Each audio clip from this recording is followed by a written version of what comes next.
Hi.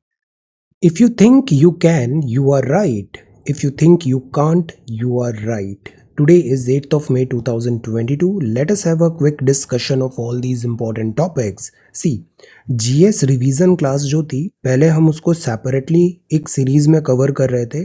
अब वो GS revision class इस न्यूज़पेपर डिस्कशन में ही कवर हो गई है। सो 1 से जो जीएस रिवीजन क्लास है वो हम न्यूज़पेपर के साथ ही कंटिन्यू कर रहे हैं। इसका जो कंपाइलेशन है वो मैं आपके साथ अभी आज या कल में पूरा शेयर कर दूंगा। और इस वीक में हम GS revision class wind up कर लेंगे। सारे इंपॉर्टेंट टॉपिक्स मोस्टली हिस्ट्री के बचे हुए हैं, इन सबको हम कवर कर लेंगे। Alright, so by the end of this week GS revision class हमारी कंप्लीट हो जाएगी। इसके बाद बस आपको अगले 15-20 दिन इसका रिवीजन करना है, that's all. Okay, so this is 8 मई 2022। जो क्विज़ है ये कंटिन्यू रहेगा, इसको हम 4 जून तक कंटिन्यू करेंगे। क्विज़ नंबर 12 आज है। इकोनॉमिक्स ये कल था, इसके आंसर्स हैं। World economic outlook report is released by international monetary fund. Convertibility of rupee का मतलब होता है कि रुपी दूसरी करेंसीज में फ्रीली कन्वर्ट हो सकता है and vice versa. Freely permitting the conversion of rupee to other currencies and vice versa. If the interest rate is decreased in an economy, इसका मतलब होता है increase the investment expenditure in the economy. Interest rate कम है तो expenditure, investment expenditure बढ़ेगा। Global economics prospect book release होती है by the World Bank. Substitution of steel for wooden plough in agriculture production in example of capital, because this is an capital investment, capital augmenting technological progress. So these are 5 questions जो yesterday पूछे गए थे, उनके answers हैं। आज के सवाल हैं, the Rani Jhansi regiment the women's regiment of Azad Hind Fauj was under whose command, किसकी कमांड पे ये रेजिमेंट था? The cabinet mission plan became defunct after which of the following event? The Shimla Conference of Political Parties of India in 1945 was called, इनमें से क्या कहा जाता है? With reference to the cabinet mission, which of the following statement is are correct? Right option क्या होगा? Who among the following drafted the resolution on fundamental rights for the Karachi session of Congress in 1931? सो इसमें correct option क्या है? सी, MCQ solve करना बहुत ज़रूरी होता है। It is not only about reading and reading, application is also very much required. So try to solve these MCQs. और आज शाम से 9 PM से क्विज सेशन भी रिज्यूम होगा। हम उसमें कुछ 15-20 क्वालिटी एमसीक्यूज़ तिकड़म से सॉल्व करने का कोशिश करेंगे। मीनवाइल जो ग्रुप क्लासेस गूगल मीट में कंटिन्यू हो रही हैं वो भी कंटिन्यू होगा 9:30 से। और इस क्लासेस में प्राइमरली हमको क्विकली प्रीवियस ईयर जो क्वेश्चन पेपर है उससे एक आइडिया लेना है। नॉट ओनली यूपीएससी में दूसरा मटेरियल भी उसमें इंक्लूड करूँगा। आइडिया लेना है कि किस तरीके से क्वेश्चन पेपर को अप्रोच किया जाता है। It's all about solving the art of solving MCQs। Okay, so ये है quiz. Try to answer these questions. Meanwhile, vocabulary is important. बेवी का मतलब होता है झुंड, a large group of people or things of a particular kind. Group, crowd, cluster. Enigma मतलब रहस्य, mystery, puzzle, riddle. Populace means आबादी. Quotidian मतलब दैनिक, day to day occurring. Perpetuity means अनंत काल, eternity, everlasting, limitlessness. सो ये वोकेबुलरी वर्ड्स हैं आज के लिए। If you come across any other important word, right down that word along with its meaning in the comment section down below. CSAT भी meanwhile हम continue करेंगे पूरे month. मैं आपको ऐसे एक आरसी पैसेज दे रहा हूँ और एक सी सेट एप्टीट्यूड का क्वेश्चन भी दे रहा हूँ।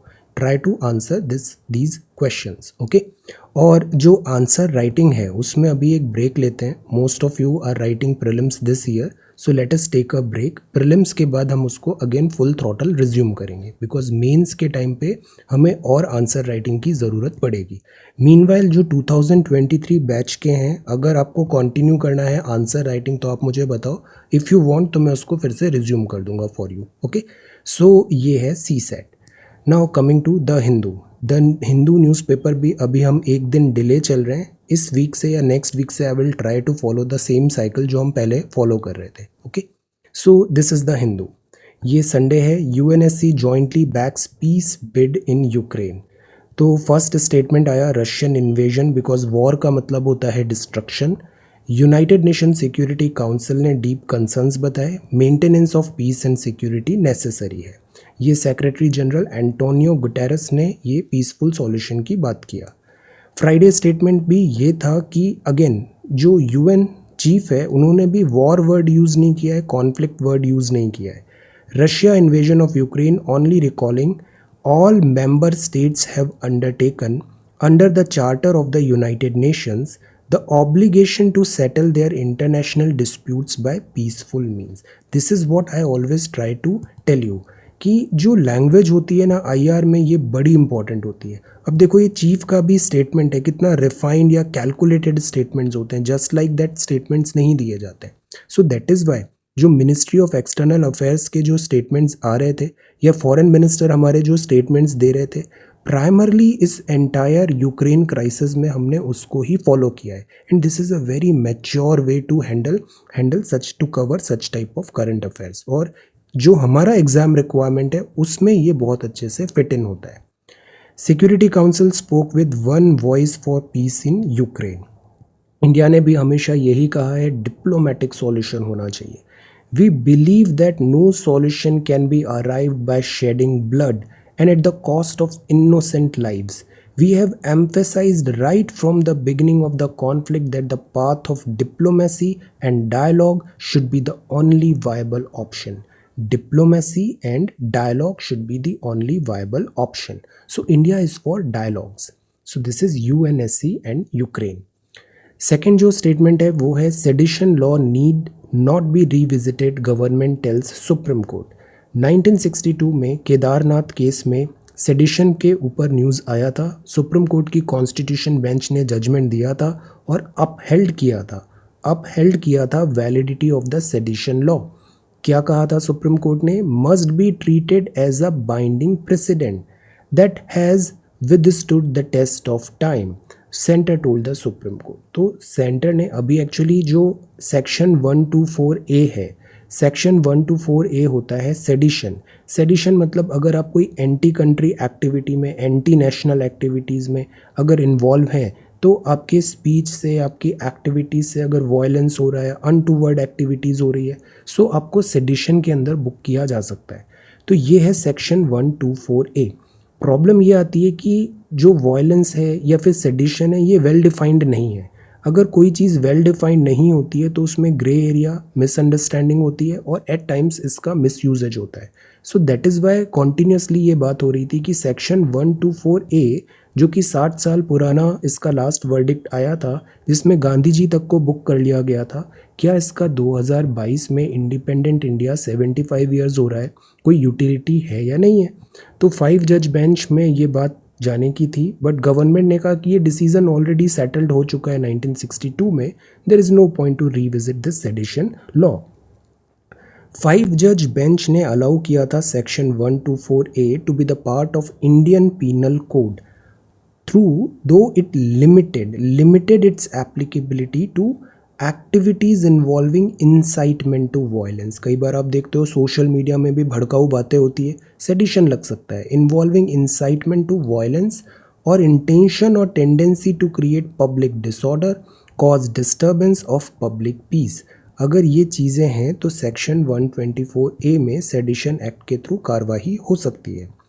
In instance of abuse of section 124A did not justify, abuses हैं तो उन अब्यूजेस को कम करना है, ये नहीं कि 124A को हमने कम्प्लीटली डिस्कार्ड कर दिया। ये गवर्नमेंट का स्टैंडिंग है। The remedy would lie in preventing such abuse on a case to case basis, centre ने कहा। तो जो प्रॉब्लम है अब्यूज़ की उसको सॉल्व करना है, बजाय 1962 में जो अपहेल्ड किया गया था सेडिशन 124A उसको आउटराइटली रिजेक्ट करने का। So this is sedition law. अब जो नेक्स्ट है वो है tough anteater leaves forest officials and see. ये क्या है? पेंगोलियन है। पेंगोलियन को अभी रेस्क्यू किया गया रणथंभौर टाइगर रिजर्व में। पेंगोलियन अब कुछ खाना खाने से मना कर रहा है, not an inch. The rescued pangolin at the Nahargarh biological park near Jaipur. कहाँ पर है ये? Nahargarh biological park near Jaipur. Actually animals भी हमारी तरह ही होते हैं, वो भी एक लिविंग बीइंग होते हैं। कई बार इनका टॉर्चर किया जाता है, जैसे ये जो है पैंगोलिन है, this is one of the most smuggled species. Pangolin का टॉर्चर होता है, एनिमल का टॉर्चर होता है, स्ट्रेस होता है। So because of stress, anxiety, depression, even ये जो एनिमल्स होते हैं ये खाना छोड़ देते हैं। सो समथिंग लाइक दिस यहाँ पे ऐसा हो रहा है। तो फॉरेस्ट ऑफिशियल्स ट्राई कर रहे हैं कि इनके हैबिटेट, इनके बिहेवियर को समझें, इसको रिलैक्स्ड एनवायरनमेंट में छोड़ें सो दैट इसका फूड इनटेक वापस ये स्टार्ट करें। सो this is the front page. Float by a water street taken lakeside life. So this is water street, Kottayam, Kohima to Kottayam. Cyclonic storm likely to curve away from Odisha. अब cyclones के seasons आने लग गए हैं। गंजम और ये जो पूरा कटक उड़ीसा जो एंटायर बेल्ट है, वेस्ट बंगाल, उड़ीसा, आंध्रा, यहाँ बहुत साइक्लोन्स आते हैं। बे ऑफ बंगाल से इनिशिएट होके लैंडफॉल होता है उनका इस कोस्टल रीजन में। Then this is artistic touch, festive decor है, artisans giving final touch to parasols that will lend color to Thrissur Puram. Thrissur Puram जो अनफर्ल्ड होगा दिस कुडामट्टम सेरेमनी में, कुडामट्टम एलिफेंट के ऊपर होगा ये। So this is artistic touch. Karnataka ने नोटिफाई किया 3.3 lakh hectares as deemed forest. Deemed forest, forest जो होते हैं क्लासिफाइड हो सकते हैं, नॉन क्लासिफाइड हो सकते हैं। फॉरेस्ट जब होते हैं इनका कंजर्वेशन ज़रूरी होता है, बिकॉज वंस उनको आप कैटेगरी में रख देते हो तो वो एक तो नोटिफाई हो जाता है, दूसरा उसके कंजर्वेशन में ज़्यादा एफर्ट सब सिस्टमेटिक पुट इन होने लगते हैं। सो this is required, very much required for further grinning. So districts with highest and lowest area forest का यहाँ पे दिया हुआ है। Alright, entire western Ghat is very very important. This is smoke cover, strenuous effort, ये है smoke cover. अब ये भी किस में इंक्लूड होता है, डिज़ास्टर मैनेजमेंट में, डिज़ास्टर मैनेजमेंट। सीजेआई ने कंडम किया violence false cases against doctors in India. ये भी एक बहुत इंपॉर्टेंट न्यूज़ है और एक बहुत इंपॉर्टेंट अंडरस्टैंडिंग है, मैसेजिंग है। I am extremely saddened to witness rising violence against doctors. Several false cases are being lodged against upright and hardworking doctors. See, doctors हुआ, वर्कर्स, ये बड़े बड़े अच्छे से ये अपनी ड्यूटी करते हैं, बट एक जनरल कई बार परसेप्शन बन जाता है और हम upright and hard working doctors को भी एट टाइम्स ब्लेम करते हैं, वायलेंस होता है। This breaks their moral, this should be stopped. They need a better and more secure working environment, better and more this secure working environment. Actually जब patient distress में होता है at times case by case basis पे होता है, they start like at times ऐसी activities हुआ है कि वायलेंटली उन्होंने हिट कर दिया डॉक्टर्स को, या फिर डॉक्टर्स को ऐसा हैरासमेंट किया कि some doctors took extreme step. This should be avoided.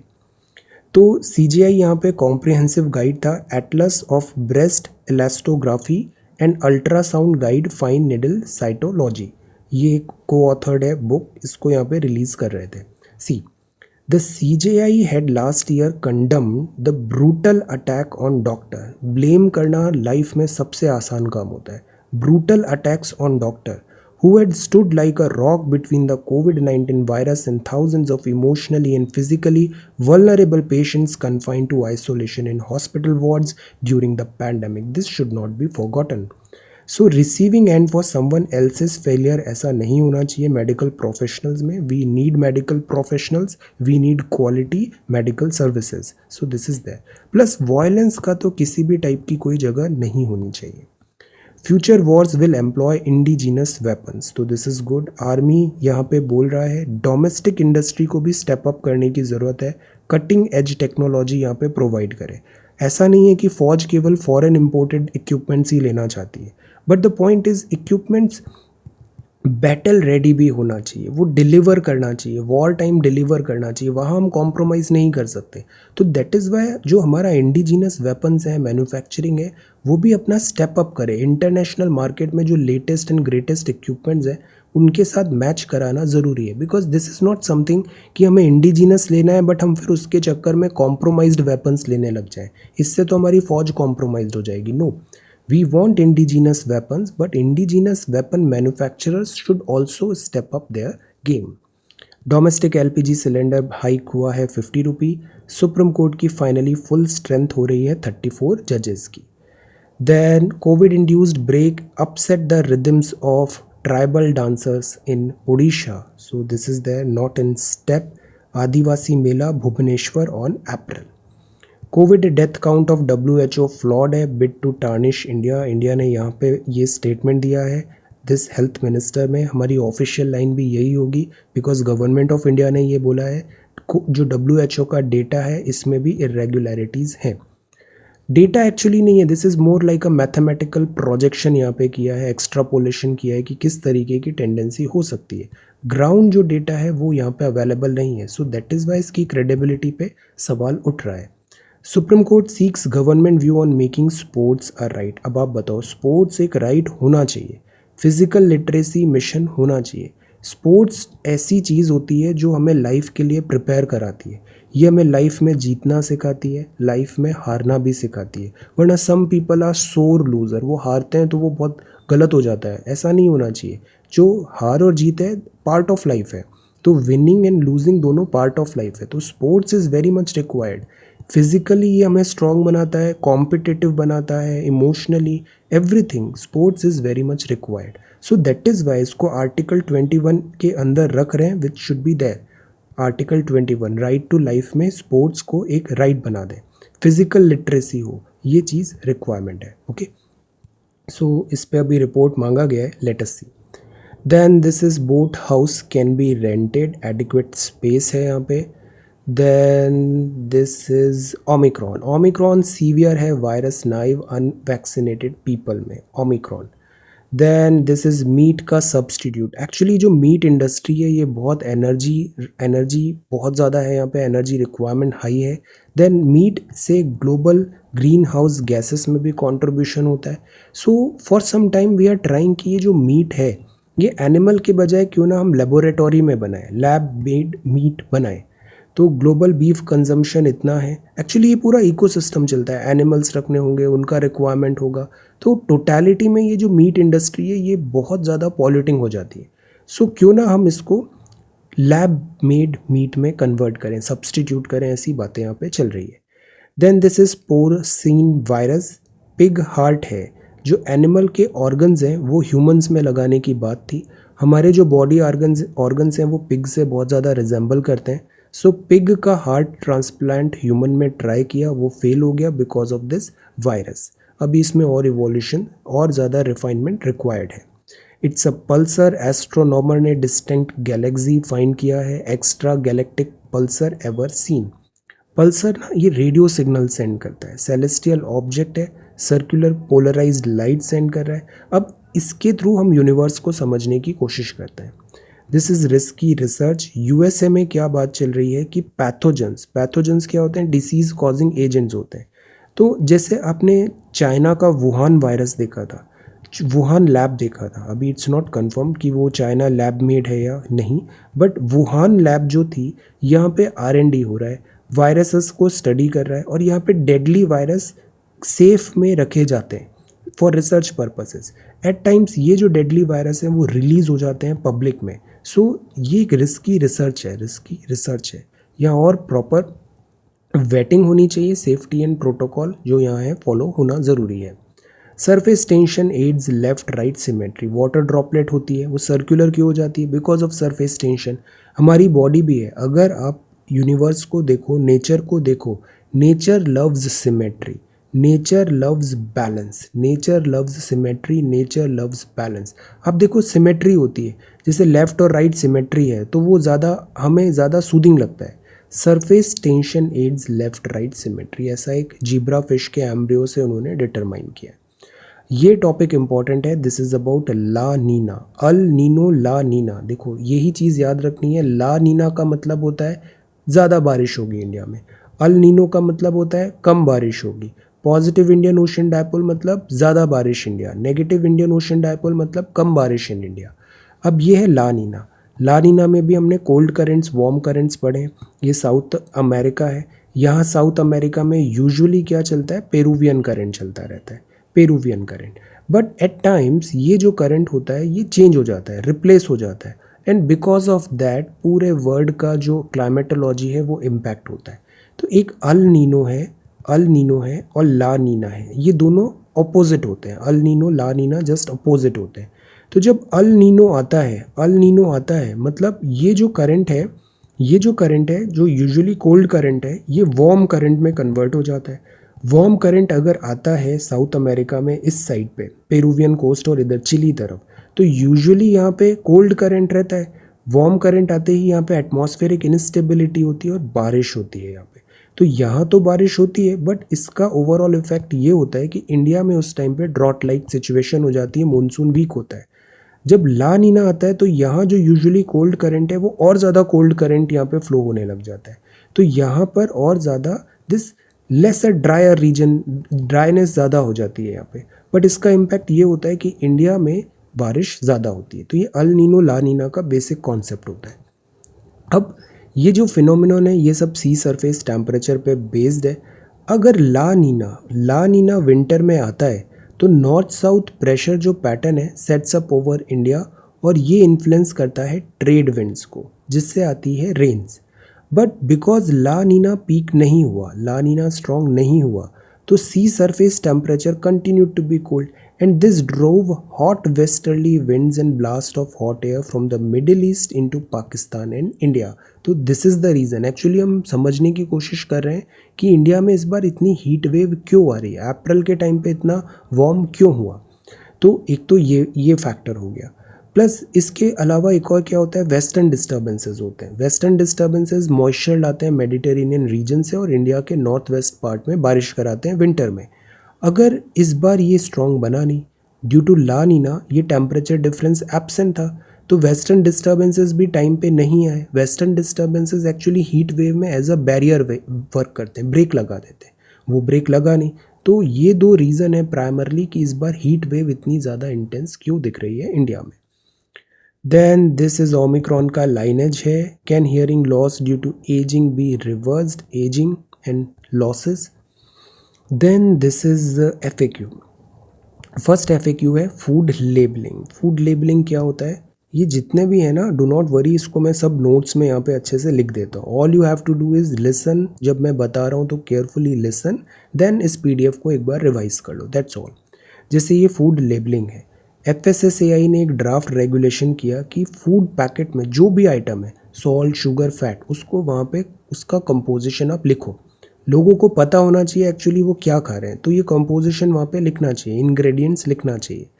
Health experts बोलते हैं कि इंस्टेड ऑफ वार्निंग लेबल, क्यों ना हम यहाँ पे, जैसे ग्रीन मतलब होता है वेजिटेबल, रेड मतलब होता है नॉन वेज, तो इसी तरीके से हम सिंबॉलिक करें बजाय इनका कंपोजिशन।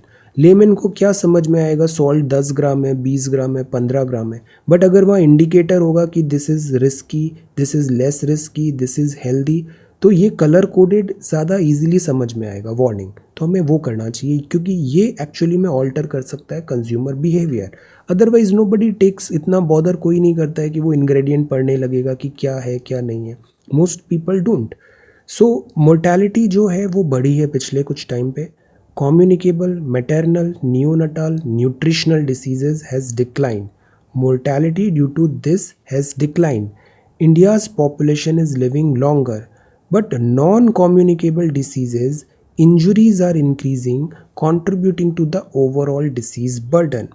सबसे बड़ी जैसे प्रॉब्लम हो रही है, एक तो बहुत बड़ी प्रॉब्लम ओबेसिटी की है। ओबेसिटी, एक न्यूज़ में देख रहा था, ज़्यादातर बच्चे अभी बड़े ओबीज हो रहे हैं, मोटे हो रहे हैं। Y?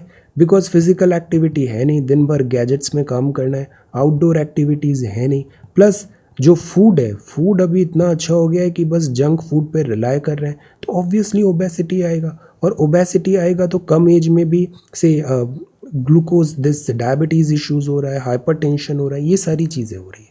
So Indians also have a disposition for excessive fat. See, excessive fat नहीं होना चाहिए around the stomach and abdomen, which leads to increased risk of cardiovascular diseases and type 2 diseases। So exercise, run, go for morning walk, ये जो चीज़ है ये correct नहीं है।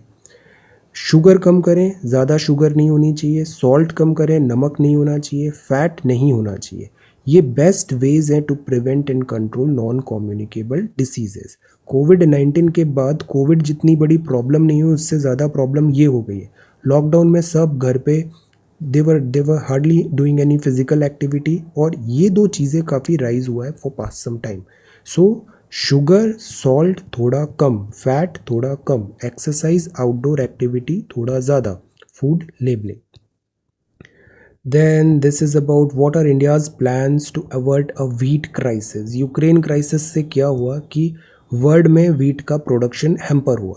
World में जो बहुत सारे इंपोर्टर्स थे वीट के फ्रॉम रशिया यूक्रेन, अब वो इंडिया से फूड इंपोर्ट कराने की बात कर रहे हैं.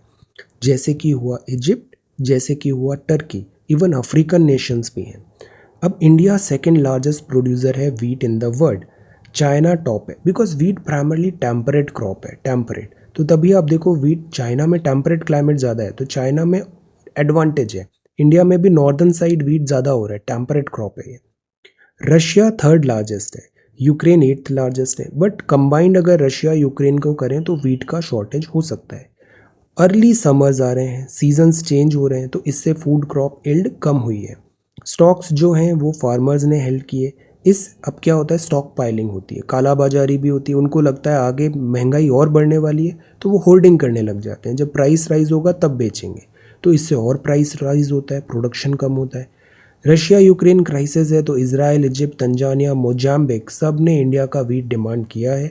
इंडिया अभी वेल प्लेस्ड है, वो सप्लाई कर सकता है, बट जो सिस्टमेटिकली इंडिया में भी चैलेंजेस हैं इंडिया को उसको देखना पड़ेगा, बिकॉज हमारी डोमेस्टिक रिक्वायरमेंट भी है. जैसे अभी प्रधानमंत्री गरीब कल्याण अन्न योजना थी, नेशनल फूड सिक्योरिटी एक्ट है. तो द पॉइंट इज़ ऐसा नहीं हो एक्सपोर्ट करना है, बट हमें डोमेस्टिक रिक्वायरमेंट एंड डिमांड को भी मीट करना पहला प्रायोरिटी होगा.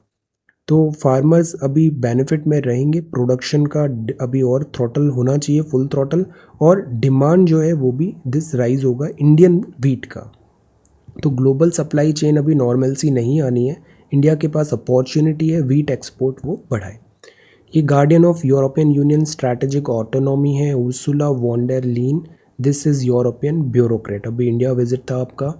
Historic, then anonymity is innate risk in blockchain. India again जो बिटकॉइंस हैं, क्रिप्टो करेंसी, इसके अगेंस्ट नहीं है. प्रॉब्लम ये होती है कि इसका मिसयूज़ बहुत हो सकता है. तो technology is imperative but uncertainty is a powerful imponderable. Blockchain technology में यू जस्ट डोंट नो कहाँ से मनी सप्लाई हो रहा है, किधर जा रहा है, you just don't no. So that is Y blockchain को गवर्नमेंट अपने अकॉर्डिंग उसको अपडेट करके जो गवर्नमेंट डिजिटल रुपी है वो लाना चाहती है, आरबीआई का डिजिटल रुपी. चाइना का रिजर्व फॉल हुआ ऑलमोस्ट दिस 5.5 years में, most amid slowdown fear in $68 billion से फॉल हुआ है. So this is there, it's a big number. India का भी जो रिजर्व है फॉरेक्स वो फॉल हो रहा है. ये पूरा वर्ल्ड इवेंट है, आइसोलेशन में नहीं है India. Audi ramps up pre-owned car unit, tweak cyber security breach reporting norms. Then this is EVs and motors. Then this is sports. All right. Then यहाँ पर है ब्रॉयलिंग चूरू. चूरू में टेम्परेचर बहुत ज़्यादा बढ़ गया है, मरकरी राइज हो रहा है, सी चूरू. अब बिकॉज रेगिस्तान है तो आप यहाँ की वेजिटेशन देखो, यहाँ पे ट्रीज़ नहीं है, यहाँ पे श्रब्स मिलते हैं, और ये श्रब्स भी ऐसे मॉडिफाइड होते हैं कि इनमें कांटे ज़्यादा होंगे ताकि लॉसेस कम हो, वाटर लॉसेस कम हो. So these are vegetation, arid vegetation, semi arid. यहाँ के जो एनिमल्स हैं वो भी अकॉर्डिंगली वेजिटेटिव, वो एडेप्टेशन करते हैं. Then this is slice of cool. Water का एक बड़ा प्रॉब्लम होता है, vintage facility, reservoirs are important. ये क्या है, ये एक ब्लैक बक का हर्ड है. Then this is diurnal variation, see diurnal variation. Heat दिन में होती है बट रात इतनी ठंडी हो जाती है, drop in the desert. So क्या होता है, डायर्नल वेरिएशन, डे और नाइट का टेम्परेचर. ये पॉट सेलर है और ये कैमल है, camel. Okay. Then summer, this is for a few droplets, पानी का बहुत शॉर्टेज होता है. So this is Churu, climate change and जो टेम्परेचर है वो राइज हो रहा है. Now let us come to GS revision. इस वीक में अगले 5 दिन में हम सब कवर कर लेंगे. जुडिशियल इंडिपेंडेंस, जो सुप्रीम कोर्ट है, इसका ये इंपॉर्टेंट टॉपिक बचा हुआ था, ये इंपॉर्टेंट है. रमन्ना साहब कॉन्टीन्यूसली इसकी बात करते रहते हैं. जुडिशरी को इंडिपेंडेंस देना ज़रूरी है ताकि वो फ्रीली अपना काम कर पाए. A judge of the Supreme Court cannot be removed from office except by an order of the President passed after an address in each House of Parliament, supported by a majority of total membership of that House and majority of not less than 2/3 of members present and voting. तो see, it is not easy to remove a judge. आप बताओ आज तक किसी जज को remove किया गया है, इम्पीच किया गया है, yes or no? So this is the procedure. Then इसके अलावा जो प्रेजेंट वोटिंग एट्सेट्रा है, प्रेसिडेंट, ये सब सेम सेशन में हो जाना चाहिए, सेम सेशन में होना चाहिए. और रिमूवल क्या हो सकता है, मिसबिहेवियर या इनकैपेसिटी के अकॉर्डिंग. सैलरी अलाउंसेज है वो रिड्यूस नहीं हो सकती है. पर्सन जो जज बना है उसको डिबार किया जाता है from practising any court of law before any other authority in India. मतलब अब आप केवल सुप्रीम कोर्ट में काम करोगे, दूसरा काम नहीं कर सकते. 142 में ये लिखा हुआ है कि not constrain in the exercise of its power by the laws made by the Indian Parliament. Okay, 142 में सुप्रीम कोर्ट एक नेचुरल जस्टिस में एक वाइडर इंटरप्रिटेशन भी कर सकता है. So this is article 142. तो ये जुडिशरी को इंडिपेंडेंस दी है because judiciary is custodian of our constitution. Court of record है 129. कोर्ट ऑफ रिकॉर्ड में क्या है, judgment, proceedings, acts and supreme court के ये रिकॉर्ड होते हैं for perpetual memory and testimony. मतलब इनका रेफरेंस लिया जाता है कि सुप्रीम कोर्ट ने 1962 केदारनाथ केस में ऐसा कहा, सो दैट इज़ वाई हम ये काम करेंगे, टेकन एज अ रेफरेंस. तो सुप्रीम कोर्ट को कंटेम्प्ट का भी होता है. वो कंटेम्प्ट भी अगर बात नहीं मान रहे हो तो फाइन 6 महीने की जेल भी लगा सकता है. सिविल और क्रिमिनल कंटेम्प्ट दोनों हो सकते हैं. कोर्ट ने ऑर्डर दिया, आपने फॉलो नहीं किया, सो this is also one thing. या फिर क्रिमिनल, मतलब कोर्ट के बारे में, जैसे कोर्ट के बारे में, जज साहब के बारे में बोलने में सब बड़े थोड़ा केयरफुल रहते हैं क्योंकि स्कैंडलाइज नहीं कर सकते आप कोर्ट को, प्रिजुडाइज वे में उनके बारे में कमेंट्स नहीं दे सकते. उनका जो ड्यूटी है उसको आप ऑब्स्ट्रक्ट नहीं कर सकते वरना कंटेम्प्ट लग जाता है, criminal contempt and civil contempt. So this is contempt. अभी कुछ और वर्ड्स हैं जैसे जुडिशियल रिव्यू. रिव्यू का मतलब ये होता है judiciary to review the laws made and executed by the legislature and executive. खुद के डिसीजंस को रिव्यू नहीं कर रहा है. जुडिशियल रिव्यू मतलब जो लेजिस्लेचर, एग्जीक्यूटिव ने लॉज बनाए वो कॉन्स्टिट्यूशन के विद इन है या नहीं है. अगर विद इन है तो ठीक है, नहीं तो अल्ट्रा वायर 99 पे 99 CAA NJSC ultra wire declare कर दिया गया था बिकॉज सेपरेशन ऑफ पावर नहीं था. एक्टिविज्म, जुडिशरी का कुछ काम है बट वो आगे बढ़ के और इंटरेस्ट के साथ पॉलिसीज़ फॉर्मुलेशन में देख रहा है तो उसको बोलते हैं एक्टिविज्म. जुडिशियल एक्टिविज्म भी बहुत ज़्यादा अच्छा नहीं माना जाता है, तो जुडिशियल पैसिविज्म, पैसिमिस्ट भी नहीं होना चाहिए. तो the point is activism at some times is okay.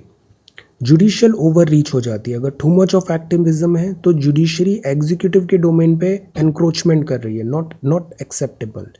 Public interest litigation क्या होता है, जैसे बहुत सारे लोग हैं, वो लोगों का कोई कॉमन प्रॉब्लम है बट उसको जो जजमेंट है, जस्टिस लेने के रिसोर्सेज नहीं है, मीन्स नहीं है, तो इसके बिहाफ में किसी थर्ड पर्सन ने एक PIL फाइल किया. जैसे माइग्रेंट वर्कर्स को बड़ा दिक्कत हो रहा था, उनको प्रॉब्लम हो रहा था और लॉकडाउन लग गया, ट्रैवल करना पड़ रहा है, ट्रांसपोर्टेशन नहीं है, तो बहुत सारे लोगों ने PIL फाइल किया माइग्रेंट वर्कर के बिहाफ में.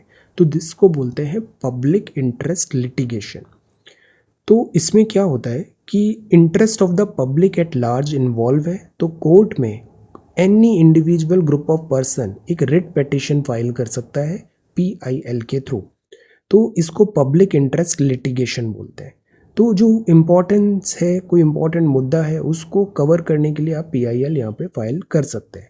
कॉन्सेप्ट ऑफ PIL मुंबई कामगार सभा केस में जस्टिस कृष्णा अय्यर ने अलाउ किया था. फिर जस्टिस भगवती ने इसको काफ़ी इम्पोर्टेंस दिया, मोमेंटम दिया.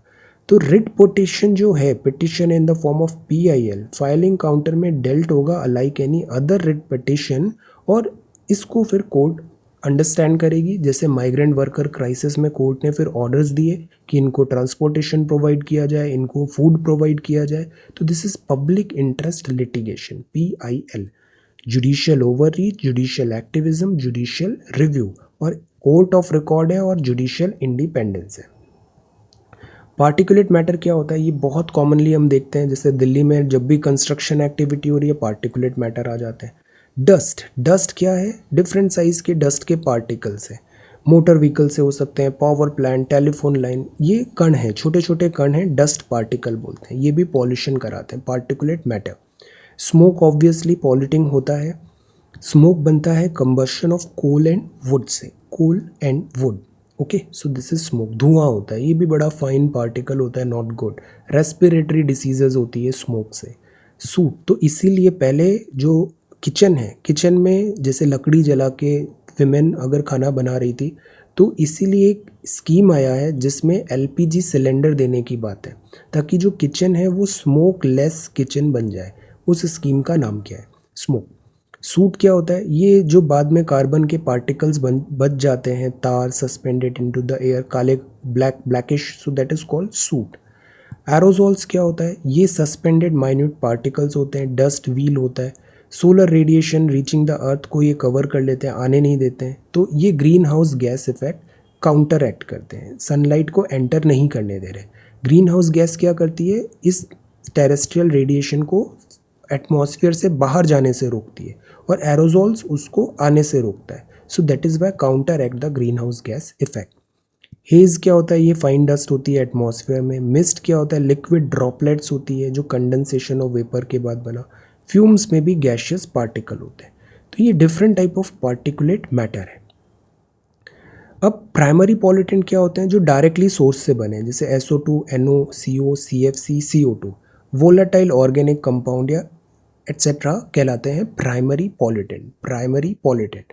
सेकेंडरी क्या होते हैं? वो डायरेक्टली सोर्स से नहीं बना, दो पॉल्यूटेंट मिलके अनदर पॉल्यूटेंट बनाया, जैसे फोटोकेमिकल स्मोक हुआ, ओजोन ग्राउंड लेवल पे, परऑक्सी एसिटाइल नाइट्रेट हुआ, ये सब सेकेंडरी पॉल्यूटेंट है। ओके, कॉमन सोर्सेज देखें तो एग्रीकल्चर में बर्निंग, ये बड़ा इंपॉर्टेंट टॉपिक है। जिस तरीके से जैसे जो स्टब्बल बर्निंग होती है वो एक बहुत बड़ा पॉल्यूशन का थ्रेट है। Suspended particulate matter, CO, volatile organic compound. Mining and quarrying होती है, कोल का mining, crude oil, gas production, stone quarrying, dust आता है यहाँ से भी। Power generation, obviously thermal power plant जहाँ पे होता है बहुत पॉल्यूशन होता है। ट्रांसपोर्ट में, दैट इज़ वाई हमने अभी BS6 में चेंज किया था, BS6 में, ताकि जो ओल्डर व्हीकल्स हैं उसमें स्क्रैपेज पॉलिसी भी है, हम ट्रांसपोर्टेशन में जो व्हीकुलर पॉल्यूशन है उसको कम करें। कम्युनिटी सर्विसेज भी होती है, जैसे म्यूनसिपल इंसिनरेटर्स होते हैं, तो जैसे कई बार डेड बॉडीज़ को जलाने के लिए एट्सेट्रा, तो वहाँ से भी पॉल्यूशन होता है। These are some common causes of pollution. इससे एक MCQ बन सकता है। तो सिमिलर टाइप चीज़ जैसे हमने देखा था कहाँ पर, जो दिल्ली में स्मोग टावर एस्टैब्लिश करने की बात थी, स्मोग टावर। अब हिस्ट्री का हम आ गए हैं सिविल डिसोबीडियंस मूवमेंट। इस वीक में हमारा ये कंप्लीट हो जाएगा, देश आज़ाद हो जाएगा। सिविल डिसोबीडियंस मूवमेंट का फर्स्ट फेज़ हुआ 31 जनवरी 1930 से। गांधी जी ने एक्चुअली अल्टीमेटम दिया लॉर्ड इरविन को कि ये सब बातें मानो, नहीं तो फिर हम अजिटेशन करेंगे। रुपी स्टर्लिंग रेशियो को कम करो, रिडक्शन करो लैंड रेवेन्यू में, सॉल्ट टैक्स को हटाओ, सॉल्ट में जो मोनोपोली है हटाओ। बोरिस जॉनसन अभी इंडिया आया था तो वो बड़ा सरप्राइज था कि हम सॉल्ट में भी ब्रिटिशर्स ऐसे टैक्सेशन लगाते थे। तो यस, ये जो डार्क हिस्ट्री रही है ब्रिटिशर्स की, ये बताना ज़रूरी है। Abolition of the salt tax की बात किया। मिलिट्री में इतना एक्सपेंडिचर कर रहे हो, या खाने का सामान नहीं हो, 50% कट करो मिलिट्री एक्सपेंडिचर में, गांधी जी ने कहा। सैलरी जो हाईएस्ट ग्रेड सर्विसेज की है उसको भी कम करो। चेंज करो आर्म्स एक्ट सेल्फ प्रोटेक्शन में जो आर्म्स लेने हैं सिविलियंस को अब अलाउ करो। इंडियन टेक्सटाइल इंडस्ट्री को प्रोटेक्ट करो, कोस्टल शिपिंग रिजर्वेशन करो, पॉलिटिकल प्रिजनर्स को रिलीज करो, प्रोहिबिशन करो इंटॉक्सिकेंट्स, और रिफॉर्म्स लाओ क्रिमिनल इन्वेस्टिगेशन डिपार्टमेंट में। तो गांधी जी ने ऐसे अपनी बातें रखी, बट ये बातें मानी नहीं गई। तो अब गांधी जी बोलते हैं हम सत्याग्रह करेंगे। तो ये स्टार्ट हुआ सॉल्ट सत्याग्रह। सॉल्ट इसलिए लिया बिकॉज ये एक ऐसी चीज़ है जिससे आप सबसे कनेक्ट हो सकते हो, और ये बड़ी एसेंशियल चीज़ है। तो ये सॉल्ट सत्याग्रह स्टार्ट हुआ साबरमती आश्रम से। गांधी जी ने जर्नी स्टार्ट किया, 24 दिन का ट्रैवल किया, 5 अप्रैल को ये पहुँचे और इन्होंने सॉल्ट बना के गवर्नमेंट के लॉ को तोड़ा। तो ये होता है सिविल डिसोबीडियंस। तो देखो अब लेवल बढ़ गया है, पहले था नॉन कोऑपरेशन, अब होगा सिविल डिसोबीडियंस, और फिर आएगा क्विट इंडिया। तो डिफाइंस है ये, हम नहीं मानेंगे आपकी बात। तमिलनाडु में भी ऐसे ही हुआ। N Naidu then C Rajagopalachari ने सॉल्ट मार्च किया त्रिकोणापोली टू वेदारण्यम तंजौर कोस्ट में। मालाबार में K Kelappan Vaikom Satyagraha, Calicut to this break किया सॉल्ट लॉ। तो इससे क्या हुआ, लोग जुड़ने लग गए, और गांधी जी तो चैंपियन ही थे, मास पब्लिक पार्टिसिपेशन होना चाहिए। तो इस तरीके से इन्होंने डिफाइंस किया दांडी मार्च से। कोर्स ऑफ द मूवमेंट क्या हुआ, यूनाइटेड प्रोविंस गुजरात में नो टैक्स कैंपेन स्टार्ट हुए। देन इसके बाद ऑल ओवर इंडिया जैसे सूर्य सेन ने भी किया। तो the point is all over India लोग जुड़ने लग गए। Sarojini Naidu ji, Imam Sahib and Gandhi son Manilal front rank में इन्होंने मार्च किया। पुलिस कॉर्डन किया धरसाना सॉल्ट वर्क्स में। हर जगह सॉल्ट मतलब एक सिंबल बन गया था, डिफेंस करना है ब्रिटिशर्स का। वर्किंग कमेटी ने भी सैंक्शन किया, लैंड रेवेन्यू नहीं देंगे रेवतवारी केस में, चौकीदारी का पेमेंट नहीं करेंगे, जिम्मेदारी रीजन फॉरेस्ट सत्याग्रह करेंगे। तो ये पॉपुलर होने लग गया। Viceroy took the initiative, Congress leader को रिलीज किया गया और गांधी जी से बोला आइए एक पैक्ट करते हैं, इस मुद्दे को सॉल्व करते हैं। तो इससे हुआ गांधी इरविन पैक्ट। ये 31 में हुआ। कोर्स में क्या हुआ, इसी टाइम पे during the course of civil disobedience Simon commission report was published और इसके बेसिस पे अब फर्स्ट राउंड टेबल कॉन्फ्रेंस की बात थी। एक्चुअली हमने 1919 पढ़ा था ना, उसके रिव्यू के लिए साइमन कमीशन था। 10 साल में आना था 1929, बस 2 साल पहले आ गया 1927 में। और 1927 में साइमन कमीशन आया, इसका अपोजिशन हुआ बिकॉज यहाँ सारे वाइट थे, इंडियंस नहीं थे, और लाठीचार्ज भी हुआ। देन इसके बाद इसकी रिपोर्ट पब्लिश हुई 30 में और इसके बेसिस में first second third round table conference होगी और उसके बेसिस में बनेगा 1935 का एक्ट। तो कुछ लिबरल लीडर्स भी यहाँ पे आए, उन्होंने पार्टिसिपेट किया। गांधी जी ने सेकेंड राउंड टेबल कॉन्फ्रेंस में पार्टिसिपेट किया था। But before that Gandhi Irwin pact हुआ और गांधी इरविन पैक्ट हुआ, सेकेंड राउंड टेबल कॉन्फ्रेंस हुई, कॉन्स्टिट्यूशनल रिफॉर्म्स की बात थी कि फेडरेशन बने, रिस्पॉन्सिबिलिटी सेफगार्ड करे, रिजर्वेशन हो, इंटरेस्ट इंडिया, एक्सटर्नल अफेयर्स जो है वहाँ पे माइनॉरिटीज़ का ख्याल रखा जाए, फाइनेंशियल क्रेडिट दिया जाए, ये सब मुद्दे थे। बाकी इसको ज़्यादा सीरियसली नहीं लेना है बिकॉज ये तीनों round table conference flop show था। बट 1935 का एक्ट एनीवे आएगा। तो गांधी जी डिसकंटिन्यू करके जाते हैं कॉन्फ्रेंस में पार्टिसिपेट करने में, कोई नतीजे आते नहीं है और फिर वापस आके गांधी जी फिर से रिवाइव करने की कोशिश करेंगे सीडीएम। तो अब वो time is gone. Meanwhile Gandhi ji ने रिक्वेस्ट किया था रेमिट किया जाए भगत सिंह, सुखदेव एंड राजगुरु जी का, तो ये टर्न डाउन कर दिया बाय द वॉइस रॉय और ये एक बहुत बड़ा सेटबैक हमें हुआ। So this is Gandhi Irwin pact. तो ये अब हो गया है सीडीएम। अगले 3-4 क्लास में हम 1947 तक पहुंच जाएंगे और मॉडर्न हिस्ट्री हमारी एक टच पूरा यहाँ पे कंप्लीट हो जाएगा, रिवीजन। अब वर्ल्ड बैंक की बात करें तो वर्ल्ड बैंक लाता है डूइंग बिजनेस। बैंक है तो बैंक को चाहिए कि सब बिजनेस करें ताकि बैंक का भी दिस गुड हो। बैंक ऑलवेज फोकस की डूइंग बिजनेस, डेवलपमेंट एटसेट्रा हो। तो वर्ल्ड बैंक इसलिए लाता है doing business ranking, ease of doing business. तो ये 2002 में हुआ था। इसमें ये देखा जाता है किस कंट्री में बिजनेस करना आसान है। इसके 8-10 पैरामीटर होते हैं। बिजनेस फेल होता है तो वो वाइंड अप कैसे होगा, इलेक्ट्रिसिटी, लैंड, प्रॉपर्टी एटसेट्रा। अब इसको इन्होंने मेंटेन किया यहाँ पे। ओके, तो इससे क्या हुआ कि इस तरीके से ease of doing business ranking आने लग गई। आइडिया ये था कि कंट्रीज में कॉम्पिटिटिवनेस आएगी, सब बेटर करने की कोशिश करेंगे। 63rd पोजीशन 142nd 2014 से इंडिया 63rd पोजीशन पे आ गया 2020 में। बट अब प्रॉब्लम क्या होती है, एग्ज़ाम्स होती है, बुक्स होती है, हम एजुकेशन सिस्टम होते हैं कि बच्चे पढ़ाई करेंगे, बट फिर आते हैं कॉम्पिटिटिव एग्जामिनेशन और पढ़ाई साइड में हम केवल एक ही चीज़ पे फोकस करने लग जाते हैं, कॉम्पिटिटिव एग्जाम कैसे क्रैक हो। तो सिमिलर थिंग वर्ल्ड में भी ऐसा टेंडेंसी हो गया। एक्चुअल जो पर्पज़ है बिजनेस को ईजी करना वो फोकस नहीं रहा। अब जो इसके पैरामीटर्स हैं, किन 10 पैरामीटर में मतलब किन जगह से सवाल आते हैं बस उसको पढ़ लो, एग्जाम क्वालिफाई हो जाएगा, सच टाइप ऑफ टेंडेंसी आने लग गई। तो ये तो पर्पज़ ही डिफीट हो गया। नॉट ओनली दिस, कुछ कंट्रीज़ जो नोटोरियस हैं वो जैसे कि चाइना, सऊदी, यूएई, अजरबैजान, यहाँ बहुत इरेगुलरिटी आई इनके डेटा में। तो ये पूरी रिपोर्ट ही मतलब कोई मतलब नहीं है अब इस रिपोर्ट का, ये रिपोर्ट ही जंक हो गई।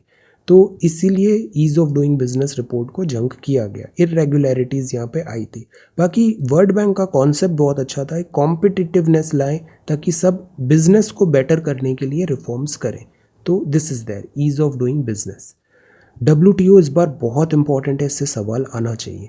ये सक्सेसर है GATT का। WTO काफ़ी बाद में बना है, 95 में बना है। ये ब्रेटन वुड जितना पुराना नहीं है। हेडक्वार्टर जिनीवा स्विट्ज़रलैंड में है। ग्लोबल इंटरनेशनल ऑर्गेनाइजेशन है। रूल्स ऑफ ट्रेड्स किया जाता है बिटवीन नेशंस।